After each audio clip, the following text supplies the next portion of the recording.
everybody. Yeah. Good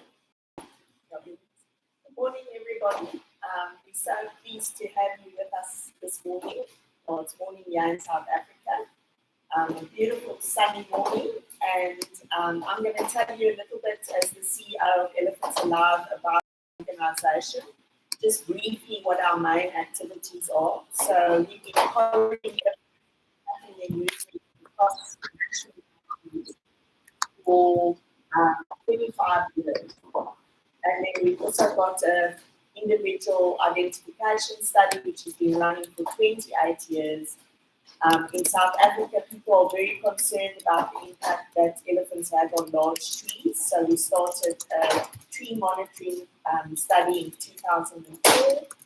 And then we've also really engaged with the communities where elephants are moving outside of protected areas. And we have a big corridor project where elephants are moving across Kruger National Park through Mozambique into KwaZulu-Natal in South Africa and then back through Eswatini to Kruger Park. And one of the exciting things that we're doing at the moment is collaring elephants in communities.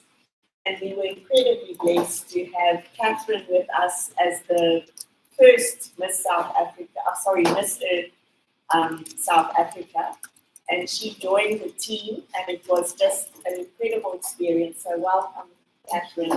We're so blessed to have you with us. Thank you so much. And I think while we're waiting for people to log on, we're going to show you just a few highlights of the amazing day that we had together yesterday.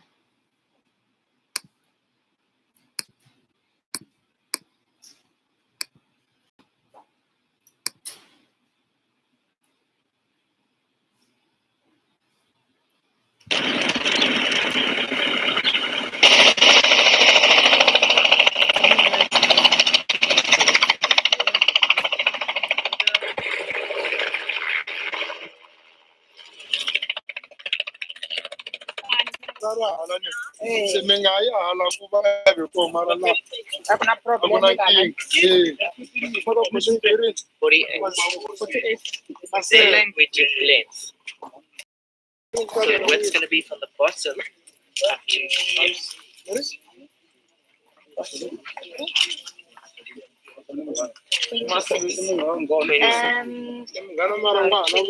27.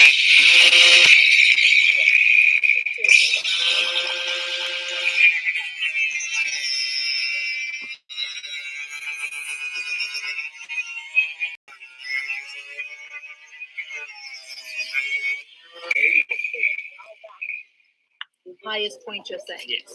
The left one, right? This is hand, yes.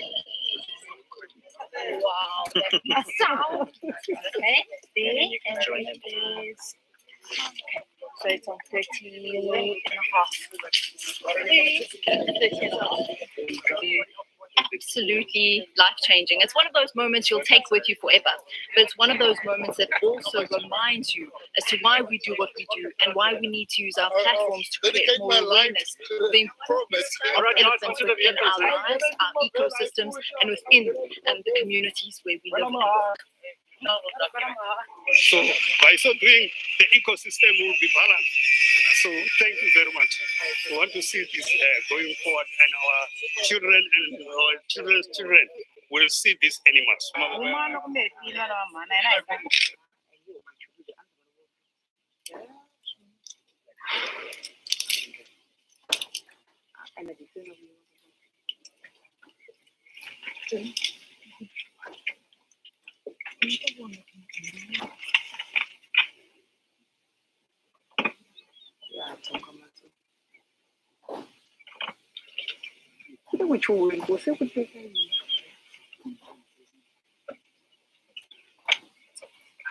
Tanika.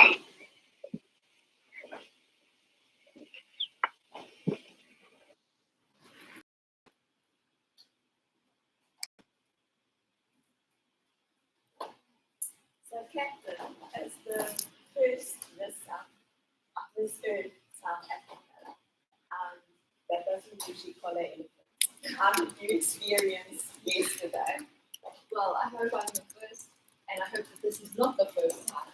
This this was the most incredible experience. It was such a special and incredible opportunity. I think it was something that I will certainly, as I said, will take with me forever. And I was so humbled and blessed to actually witness the work of the organization, the team, the community, to be able to see not just the actual physical colouring, but why it's being done and how it brings the community on that journey with your team from a science perspective. And we chatted about this last night. It's so powerful to see how you build science and community together in such a powerful way in order to have impact. So I'm the one that's blessed and very humble because this was really a remarkable experience and something that I'm still trying to just gather my thoughts and get my head around, because something like this is truly a privilege and an opportunity to see such a giant, absolutely incredible, that African elephant in his most wildest form. And in order to leave him in his wildest form, how do we make sure that we're doing things to mitigate the protection of the community and the longevity of elephants in the wild? It's perfectly said. I mean, I've witnessed many colony operations, so this is and participated in many. So this would be, we've done over 300.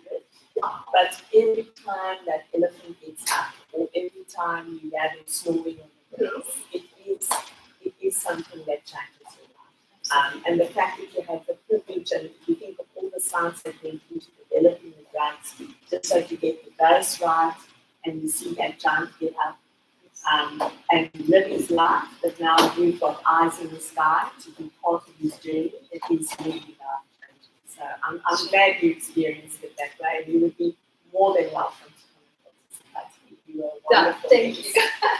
And I think it's also so important that, for someone like me, I was able to really witness, it wasn't just reading about it, it wasn't just viewing a video. I got to experience it in such a way that I hope that I'll be able to, in time, do justice to be able to actually share the experience and create more awareness, because I am so blown away by what you're doing here. Not just the colouring of the elephants. This is just one part of the amazing work being done by the organisation, but also, I think, speaking with the community members, engaging them, and seeing how important this is for their livelihood. This is not just a nice-to-have project. This is about their lives, their daily lives. And I think for me, just that wholesome engagement on every level was certainly something that I'm very grateful for. Thank you. So, the reason why we call it those elephants, and this is the first coloring that we've actually done right in the community. This was historic. This was historic. We changed history yesterday by coloring elephants that are actually harassing people in terms of their crops that they're planting. They come in at night because elephants are really smart. They don't want conflict with people. So when they know people are sleeping, they move and they maybe steal some of their food. But that obviously leads to agitation, frustration, aggression, and it's not good for the people, and neither is it good for the elephants. And what we've realized is that the protected areas are too small if we want to reach our 2030 target of having 30% of the land under effective management. So what the elephants are doing is they're showing us where we should expand our conservation efforts. And that's why the expansion into rural areas is quite important, but we can't promote that if we can't allow elephants and people to coexist peacefully. So that's where Elephants Alive comes in. We're firstly ensuring human safety. So we've got, you saw the elephant guardians. There were 4 elephant guardians that Lucy Shabalala have appointed. We've got our own elephant shepherd unit that knows how to respond when there are elephants in areas that people don't want them. And then they've got various scare tactics where they just chase the elephants at night with noise aversion. So no elephant gets harmed, but they don't like noise. So when they move away, they ensure the safety of people, and they can also warn the people that the elephants are coming. But now that we've got collars on these animals, we can provide those tracking links to keep people so that they can see ahead of time the elephants are coming. So that's really valuable. And then the other reason why we're collaring the elephants against is we've got to ensure people's assets, which is their food crops. You know, you can't say, well, we love elephants and you must just be tolerant while you're being raided at night by a 6-ton pig. You know, that would be really unfair towards the community. So we, especially in the Palabini community, they've been the most amazing community to work with. We've tried various mitigation methods. We saw it yesterday around the crops, and we've just consolidated all the different tactics that people throughout Africa have been using. So it's not new knowledge, but it's new to apply it in one area. And that's, for instance, flashing nuts that comes from Botswana, smelly elephant repellent from Uganda, chili rag fences from Tanzania, and beehive fences from Kenya, as well as metal strip fencing from Kenya, which you then put around your crop. It's all very low-cost mitigation methods. But another, and we'll show you and tell you more about the gardens today, but another new method, this is novel, that we tried, is we experimented with semi-habituated elephants on what crops are unpalatable to them. So they don't like them, but they've got a market value. And there's an amazing array of plant species that you can make essential oil from. And essential oil is just off the market at the moment. It's so expensive and it's so popular. So we're hoping that with the bees, that is a soft barrier to protect people's crops that can generate an income, but also we start to plant these unpalatable crops as another barrier around their food crops. And in that way, people are suddenly going to tap into resources that they would have never had if it wasn't for that elephant moving through their village, because that's literally what those elephants are doing, that ecology is. I think that's what I really loved about what I've seen. It's that integration into every aspect and taking the community with you on this journey and not just dismissing the fact that, yes, you have a mandate as an organization, but you're not dismissing the concerns and the challenges that are faced by the community. And I think that's where the strength of this lies. And so I really, I think that anybody who joins this live today with us, who watches this post, I really hope and like to encourage everyone to really go into Elephants Alive platforms, go onto the website, go onto the Instagram page, have a look at the great work that's being done. Because I think that there is so much more that can be done by an organization such as yourself. If as civil society, we rally and support from the background. And it doesn't matter where you are. You don't have to be here in Limpopo. You can be anywhere in the world, in fact. And you can decide that your contribution for this quarter of the year, or for this coming month, is going to go to this organization. Because I think it's really important that we understand how integral this kind of work is. And this kind of work is only possible by external funding and grants and philanthropists and ordinary citizens that decide this is where they're going to put their rands and cents, dollars or euros also good. But it's important that we amplify allowing you to continue this work. Because imagine if this could be used as a blueprint in all of the communities across our own country, but in other parts of the world where you've taken best practice, but you've been able to say, well, how do we pull in so many best practice methods into one space? And we saw that yesterday. I'm not sure if it's 20 meters or how big the division is between the different mitigations, but in one space, 200, apologies, 200, and you've been able to actually create one space where you've got all of those different practices in one area. And the community is engaging, the community is working hard. And we met with the women yesterday who were wonderful. And I think that there's just so much scope for this to become an opportunity to even look at other sectors of conservation and use this as a blueprint to say, well, look how this has been done, specifically to address this challenge. Because across different species, there are several challenges as well. But I think that this is really rather remarkable. Thank you so much. Yes, so that site that we've got is a demonstration site in Philippines, and with more funding, we can upscale it to various sites because we're going to need to produce a constant sort of trickle of essential oil so that we can make products that we can diversify people's income. So we set up the first demonstration site with those amazing names.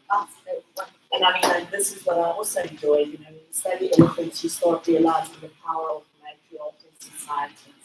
When you study bees, those are also a bunch of very powerful females that keep that hive going and that are so productive. And then those women that till the land. So there's like a ripple effect where we're touching elephants, invertebrates, people's lives, and it's all connected in, and you used the word yesterday, which is so beautiful, tapestry of caring and goodwill, so that we can also protect the planet in the process. Because as I said, we've got to look at conserving outside of protected areas, otherwise we aren't going to reach our 2050 targets. I think it's really important, and I see that our live has got tons of comments and chats. I'm trying to see if we can maybe pick up on one or two. Somebody's looking for the names of the elephants from yesterday, so perhaps you would like to give that. And then Misha, hi to Misha, she's asking what happens with the data that's collected via the collars. You briefly touched on that, but perhaps you want to add something else. And also, what is the actual mechanic of how the collar works? Okay, so the names are very special, and we were blessed because the community came up with the names. So the first name was Masebe, which is in-law, and you can imagine an elephant that comes and steals your crop at night would probably be a bit like a bad in-law to you. So I think that was a very appropriate name for the first elephant. But then the second elephant's name was Karula, which means peace, and the last elephant's name was mean working together for peace. I'm not going to get the name right now, but anyway, the last, I'll post it. The last name was where the in-laws work together in peace for the better good of people. So that was incredible too, that the community came up with those very appropriate names for the elephants. The first elephant was a very young elephant, and then we went to medium, and then we ended with large. And it is a large endeavor to work together, but it just played out like that in real life, which is amazing. And then in terms of the data, and this is probably where the cost comes in, it's very flashy to put a collar on, and it's huge excitement. But behind the scenes, you've got to pay specialist people to work with that data. So you've got to do very sophisticated analysis. You've got to look at home range, you've got to put in geofence boundaries so you can, when the elephant crosses that line, you can warn people that the elephant is, say, 1,000 meters from the cross. And that's all amazing technology, but it costs.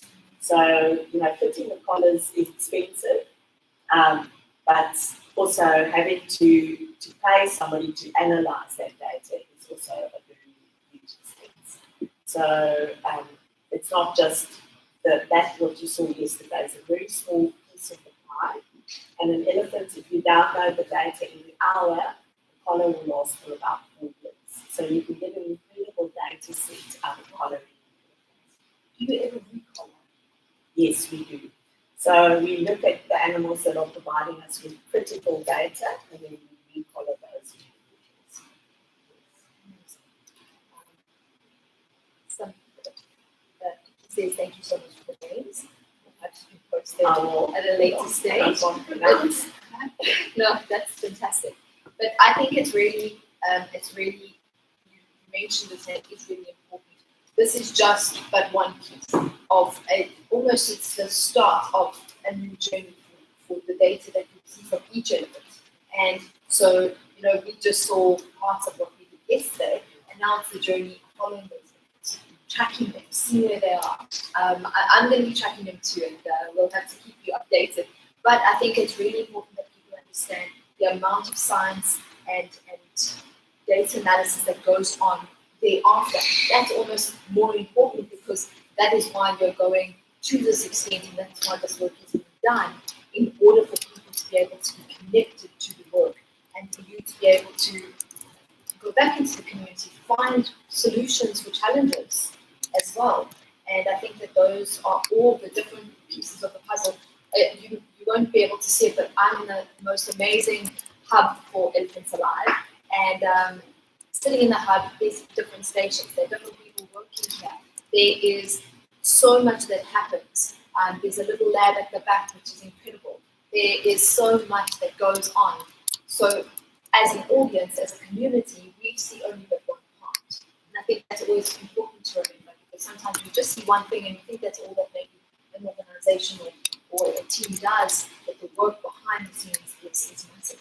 Even the team we went out with yesterday was a huge team. And, you know, you got to meet, you introduced me to so many different role players and stakeholders. And it's a really, I always say with so many of these big and the most important projects are about collective effort. And they are really about the teamwork.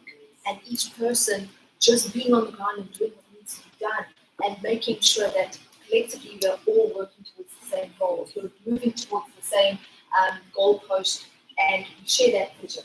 And I think that's what makes it so special. And it was really just so delightful to be a part of something like that that really just fed my passion for conservation and my love for elephants, of course. But yesterday it really just took everything to such a different, very deep and personal, very intimate level. I must say, I never knew that elephants, number one. And number two, is so warm. They're almost like, you know, they're so human.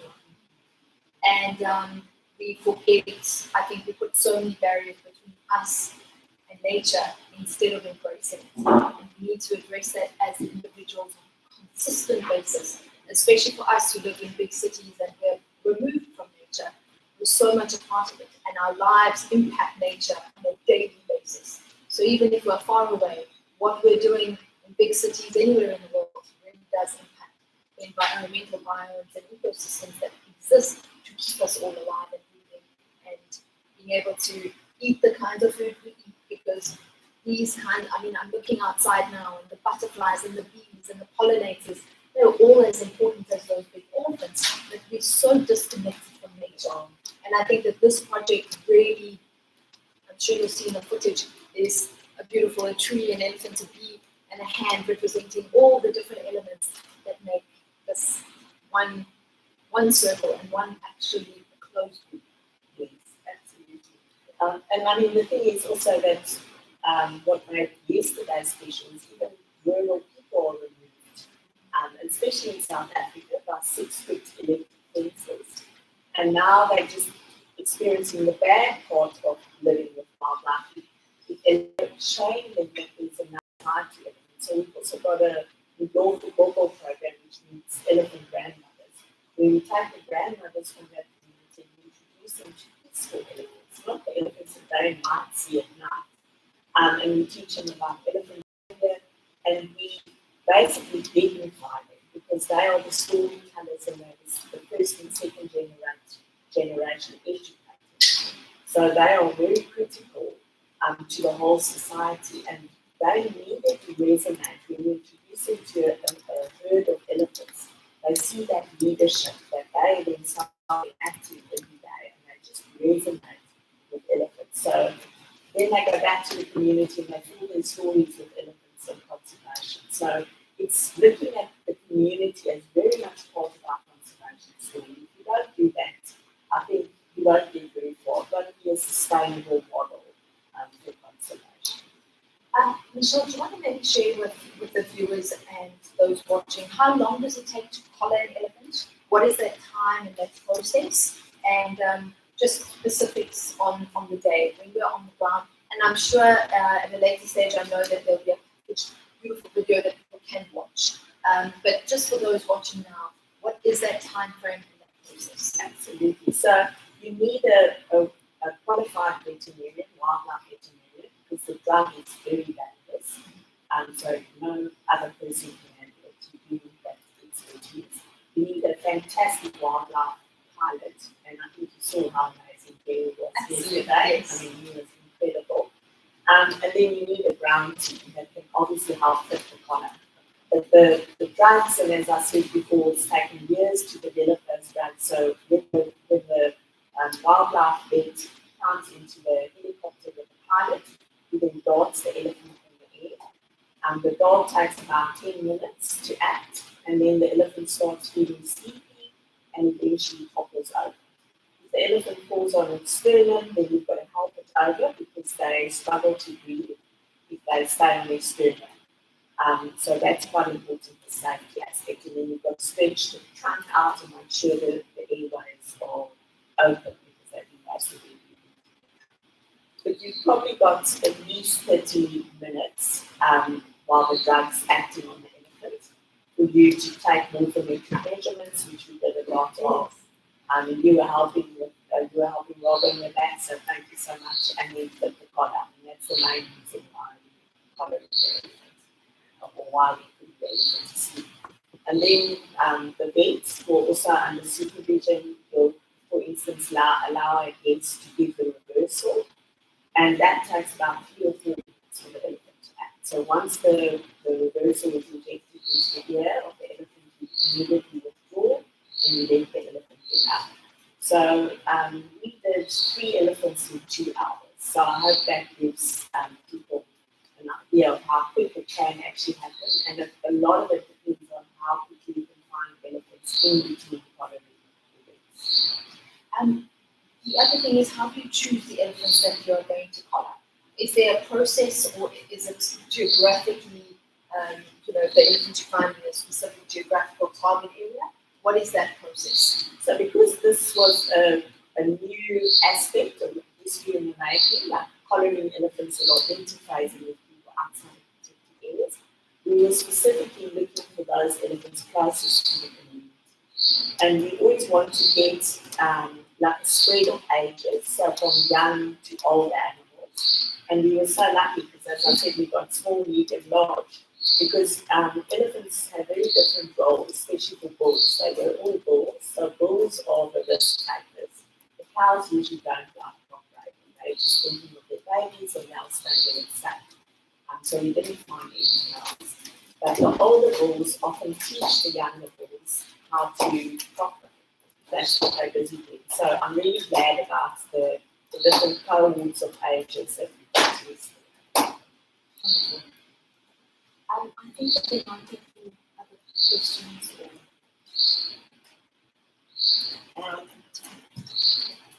So, yeah, I don't have another question yet, but I think, are we ready to wrap it up?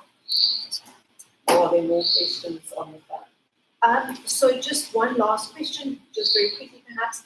Outside of the community where we collared yesterday, what are the other main reasons that collarings are done? So, for instance, we're collaring quite a few elephants in Mozambique with our partners there, the Mozambique Wildlife Alliance, because that's connecting trans-frontier conservation areas. So, you can collar elephants outside of protected areas like we're doing to get a real understanding of human-elephant conflict and how we can mitigate that holistically. But you can also collar elephants outside protected areas to see how they connect areas. And as I said, that's critical for biodiversity. That gives you an idea. There are these massive landscape plans. They're telling you how you can improve your protected areas. So that would be another reason why you collar elephants outside. And how long or how extensive is that project? Is it an ongoing project? Is it a long-term project? The Transfrontier? It is. I mean, as I said, we've been busy for 25 years. So and is that 25 years old, that project? No. So the corridor project we started in 2008. Okay. And this is now our first colony in the community where they incorporate. So that, I mean, this is, elephants live for 60 to 70 years. So to really understand how they work, it's got to be a long-term measure. So I think we started with something really exciting that we will perpetuate into the future. So I would just like to thank you once again for participating, and I'm really hoping you'll come on the whole journey with us, maybe watch our first honey harvest, and we're going to follow more elephants in the community, so we started something, and we want to continue with that. And then also I just want to tell our viewers to please look at the links, follow our links that you'll see at the end of the post. Thank you very much. Thank you so much, and to you and your team, continue doing the amazing work you do. I look forward to walking a journey with you and with the elephants, and I look forward to coming back for sure and working with the honey harvest. all of the different aspects. But please go to social media, follow Elephants Alive. You'll find a beautiful Instagram page, and I'll keep you posted on my page too. Lots of content to come. But for the last few days, we've been on the ground, and this is just a wonderful opportunity to kind of wrap everything up. But it really, really is a privilege to work with organizations whose heart is on the ground, linked to science and the importance of why they're doing what they do. So thank you. Pleasure. And thank you to all our viewers that you're going to be part of this journey. And I'm sure we're going to put some interesting maps up for you on where these elephants are going. And we couldn't do this work without you. I mean, everything that we do depends on goodwill. So thank you for your goodwill towards the elephants and the community. Both very important components of this new phase. Thank you.